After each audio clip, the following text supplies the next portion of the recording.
Alright, hello YouTube, welcome back to my channel. For those of you who don't know me, my name is Cryptic Coil, and in today's video I just want to show off my Betty Ren Wright book collection.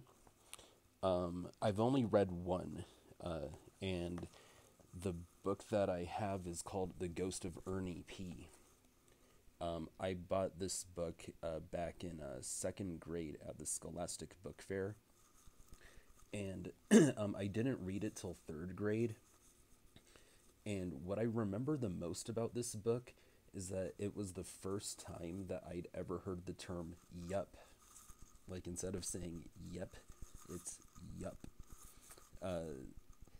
And I also remember the boy that passed away, Ernie P. I thought that the main character was like his best friend, but the main character didn't really like him that much.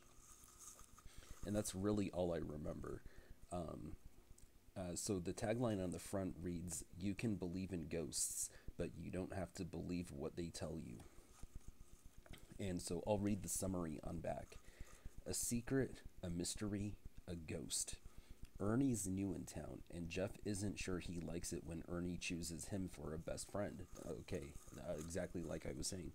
Not even when Ernie promises to let Jeff in on a TSP, top secret project. Then Ernie's in a fatal accident. He's dead, but he's not gone. His ghost starts to haunt Jeff. What is Ernie trying to tell Jeff? What is the terrible mystery of the top secret project? Jeff never exactly trusted Ernie when Ernie was alive, so how can he trust the ghost of Ernie P?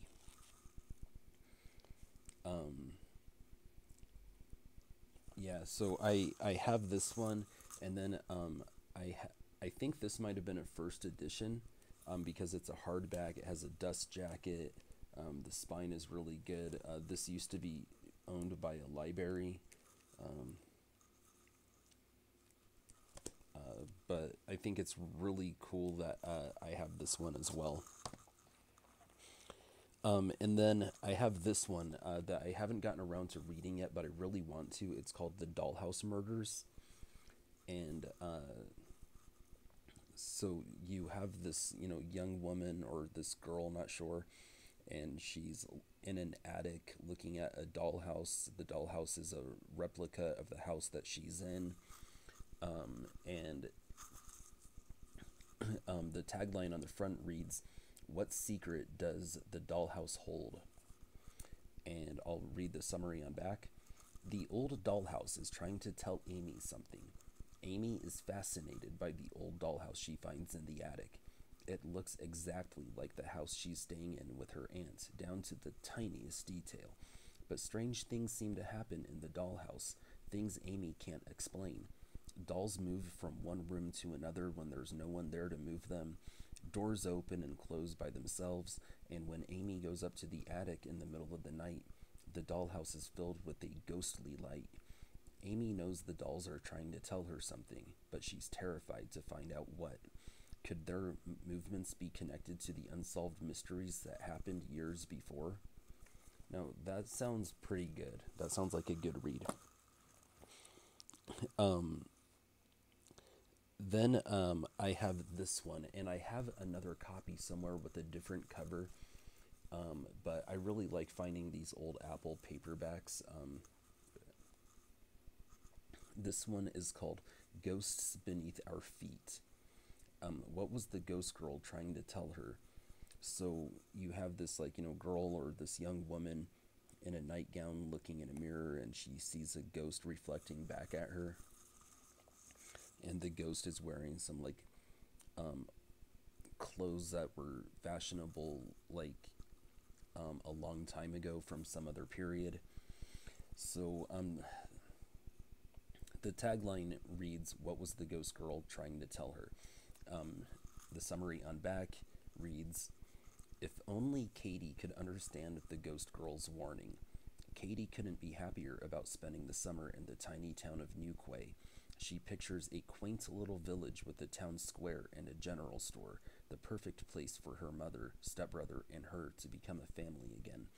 But as soon as she gets there, Katie knows she was wrong. The town is dreary and deserted, and there's something eerie about the old house they are staying in. When Katie hears groaning noises under the floorboards of the house, and she sees a fearful apparition, a shadowy ghost girl who Katie knows is trying to tell her something. Katie cannot understand the ghost girl's warning, but she does know one thing. Her family is in great danger, and only she and the ghost girl can save them. Okay, that one sounds really good too. Then I have this one, The Pike River Phantom. And this is a really cool cover. And when I was a kid, I had a shirt just like that.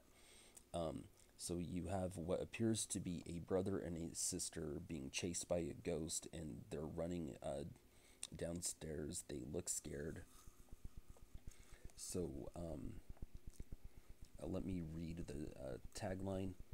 This ghost wants something and will do anything to get it. Anything. So,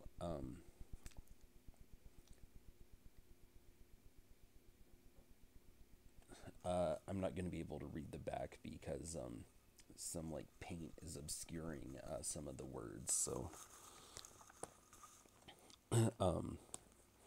and I have one more, and this one is called Christina's Ghost. And I actually found one at Savers today, and it's in better condition, so that's cool. So look at that little boy. Isn't he adorable with his little sailor outfit?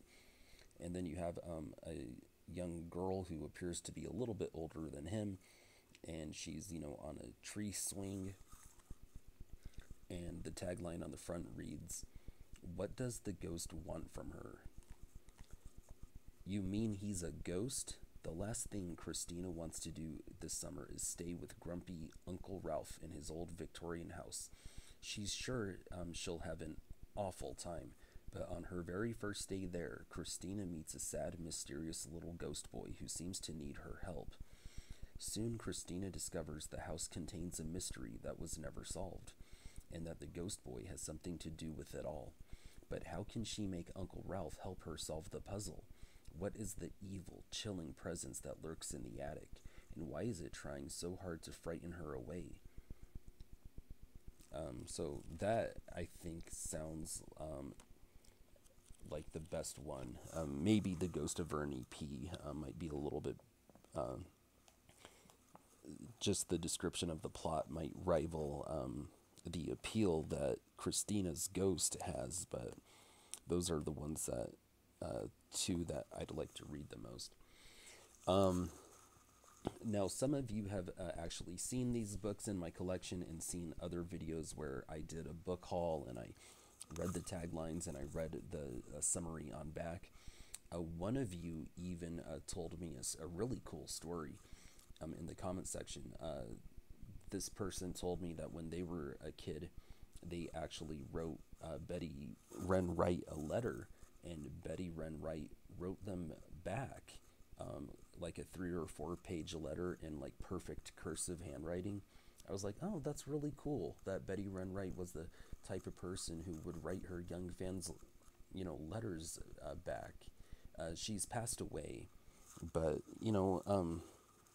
I think that she definitely left a good legacy for young readers. I know that I really did enjoy The Ghost of Ernie P. when I read it in 3rd grade. And out of all the books that were at the Scholastic Book Fair when I bought this was the one I got.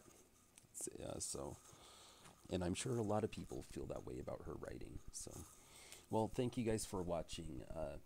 If you guys want me to do another showcasing where I show off all the books that I have from a particular author, go ahead and put it in the comment section below, and I'll make a video and show you all the books that I have from like said author. Now, I've already done R.L. Stine and Christopher Pike and Caroline B. Cooney and now Betty Ren Wright. So think of somebody other than them. All right, thank you guys. Horns up. Peace out.